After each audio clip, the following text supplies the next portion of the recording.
तो मेरे क्लास में आपका बहुत बहुत स्वागत है बच्चे लोग। तो चलिए आज हम लोग ईटीपी का ठीक है सेट 2 का हम लोग आंसर देखते हैं हिंदी में।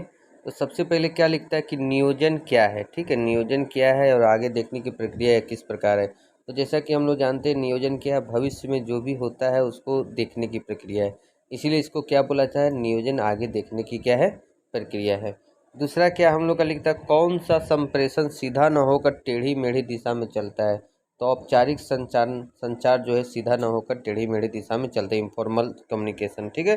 व्यक्तिगत जोखिम क्या है, तो देखिए व्यक्तिगत जोखिम क्या है, किसी व्यक्ति की मृत्यु हो जाना या तो स्वास्थ्य संबंधी कुछ जोखिम हो जाना, ये क्या कहलाता है, हम लोग का व्यक्तिगत जोखिम कहलाता है। कॉपीराइट कितनी अवधि के लिए होता है बच्चों, तो कॉपीराइट हम लोग का 60 वर्ष तक के लिए होता है।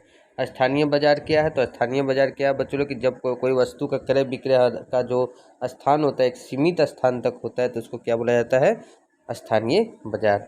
नेतृत्व की दो विशेषताएं बताइए। तो देखिए बच्चों, नेतृत्व की दो विशेषताएं क्या होता है, फॉलोअर्स होना चाहिए उनका और पर्सनल एबिलिटी होना चाहिए। ठीक है। चुनौती क्या होता है, देखिए चुनौती क्या होता है, प्रत्येक उद्यमी के लिए पग पग पर बाधाएं आती रहती, जोखिम आती रहती, इसी को क्या बोला जाता है, चुनौतियां बोला जाता है। सेट मतलब ग्रुप बी क्या लिखता है, औपचारिक संप्रेषण से क्या समझते हैं। देखिए औपचारिक संप्रेषण क्या होता है, जब किसी फैक्ट्री में या कहीं पर हम लोग संगठनात्मक ढांचे के अंतर्गत विचारों सूचनाओं का हस्तांतरण, ऐसे विचार जो किसी निश्चित साधन के माध्यम से संभव किया जाता है, उस प्रकार का जो कम्युनिकेशन होता है उसको क्या बोला जाता है, फॉर्मल। ठीक है। उसका जो नियोजन एक बौद्धिक प्रक्रिया है, इसके बता। देखिए प्लानिंग, कोई भी प्लानिंग कहाँ से होगा, दिमाग से होगा। ठीक है, क्योंकि प्लानिंग का मतलब तो सोचना, आगे क्या करना है इसके बारे में सोचना, इसलिए प्लानिंग को क्या बोला गया है, बौद्धिक प्रक्रिया। आप लोग आंसर वैसे बड़ा जैसा देख के आप लोग लिख सकते हैं।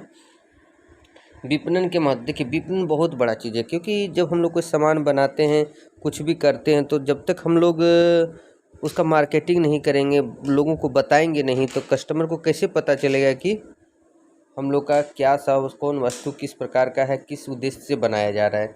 चलिए नेक्स्ट हम लोग देखते हैं, थोड़ा बड़ा कर लेते हैं बच्चों लोग, पीडीएफ है इसलिए थोड़ा बड़ा करना पड़ेगा। उसके बाद हम लोग का नेक्स्ट क्या है, नेतृत्व के मार्ग में आने वाली क्या बाधा है, मतलब लीडरशिप में क्या क्या होता है। सबसे पहले लीडरशिप में क्या होता है, क्रोध को नियंत्रण में नहीं रखा जाता है। दूसरा क्या है कि भावनाओं को समुचित ढंग से प्रस्तुत नहीं किया जाता है।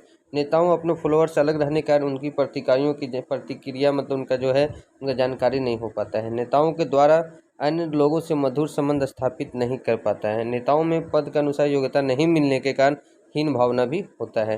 नेताओं में व्यवहार कुशलता का अभाव होता है। दूरदर्शिता के कारण नेताओं द्वारा भावी कार्यक्रमों का निर्माण सही ढंग से नहीं हो पाता। एक दो पॉइंट और है, अपने से भी देख लीजिएगा।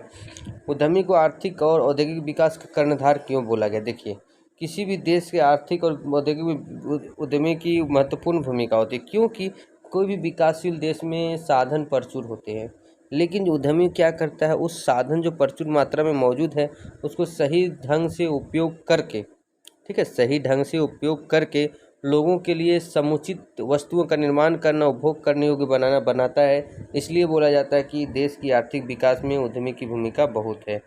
प्रतियोगिता के आधार पर बाजार के प्रकार बताइए। देखिए प्रतियोगिता के आधार पर बाजार दो प्रकार के होते हैं। पूर्ण प्रतियोगिता जहाँ पूरा कंपटीशन होता है, विक्रेता अधिक संख्या में होते हैं। अपूर्ण प्रतियोगिता मतलब होता है जहाँ बाजार जो होता है ना वो बहुत कम कम होता है, प्रतियोगिता कम होता है, बेचने खरीदने वाले कम होते हैं। नेक्स्ट क्या हम लोग का व्यवसायिक जोखिम के प्राकृतिक कारण क्या था। देखिए नेचुरल कारण क्या क्या हो सकता है, पहले तो सीजनल। ठीक है, सीजनल मतलब कभी तूफान आ गया, कभी बाढ़ आ गया, कभी ओलावृष्टि हो गया, कभी हिमपात हो गया, कभी बर्फबारी हो गया। ठीक है। और जोलॉजिकल मतलब होता है कि जैसे अब मान लीजिए पहाड़ है, पहाड़ पर तो हम लोग का क्या होता है, भूकंप सब आते रहता है, झटके आते रहते हैं। ठीक है। और ये सब हो गया हम लोग का। अन्य कारण जो टिड्डी के दलों के द्वारा खड़ी फसलों का हमला कर देना, जो आप लोग न्यूज में भी हमेशा देखते होंगे, बिजली गिरना, ये सब हो गया। उसके बाद दीर्घोत्तरी नियोजन क्या, नियोजन तो आप लोग जानते हैं, प्लानिंग पहले से सोच लेना है, क्या करना है, कैसे करना है, कौन करेगा, कब करेगा, ये सब पहले ही निर्णय लेना क्या कहलाता है, नियोजन कहलाता है। ठीक है। नियोजन के क्या लाभ है, तो देखिए सबसे पहले नियोजन का क्या लाभ है कि हम लोग को जो फोकस होता है, जो उद्देश्य होता है उसका प्राप्ति होता है। दूसरा जो हम लोग का जो अनिश्चितता होता है, अनसर्टेनेट होता है, वो हम लोग को पूरा होता है। तीसरा क्या, साधनों का हम लोग अच्छा से यूज मतलब बेटर यूटिलाइजेशन करते हैं रिसोर्सेज का। उसके बाद क्या होता है, इकोनॉमिक इन ऑपरेशन में हम लोग को कोई भी ऑपरेशन करते हैं उसमें लागत कम आती है।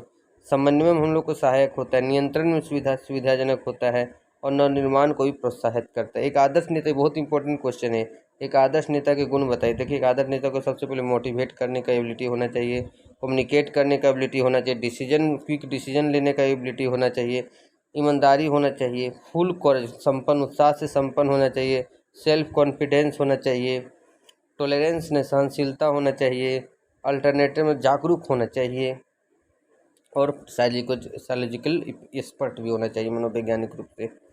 ठीक है, और फिजिकल मेंटल फिटनेस होना चाहिए, ये सब चीज़ होना चाहिए एक नेता में। व्यापारिक चिन्ह क्या है? देखिए, व्यापारिक चिन्ह क्या है कि एक प्रकार का ये चित्र है, अक्षर है, शब्द है, जो इन मिश्रित रूप का विविध विधि के अंतर्गत पंजीयन करा लिया जाता है, जो कि व्यापारिक चिन्ह कहलाता है। यह एक ब्रांड होता है, जो निर्माता अपने अलग अलग ब्रांडों के लिए एक व्यापक चिन्ह का उपयोग करते हैं।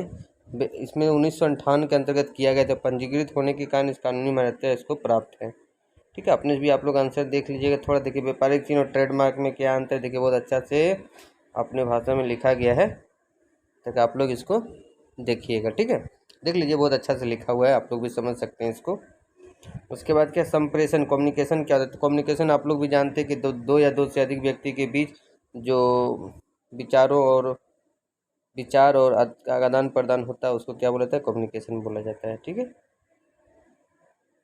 अब आगे है वितरण। मार्केटिंग क्या होता है? मार्केटिंग तो बताइए आप लोग को कि कोई भी सामान जब होता है तो उसको मार्केटिंग करना पड़ता है, क्योंकि कस्टमर को जानकारी देना पड़ता है कि आपका सामान इस किस यूज के लिए है। ठीक है, उसके बाद हम लोग आगे बढ़ते हैं। तो आगे तो क्वेश्चन है नहीं, चलिए अब आज का वीडियो यहीं तक, मिलते हैं नेक्स्ट वीडियो में। Best of luck for exam.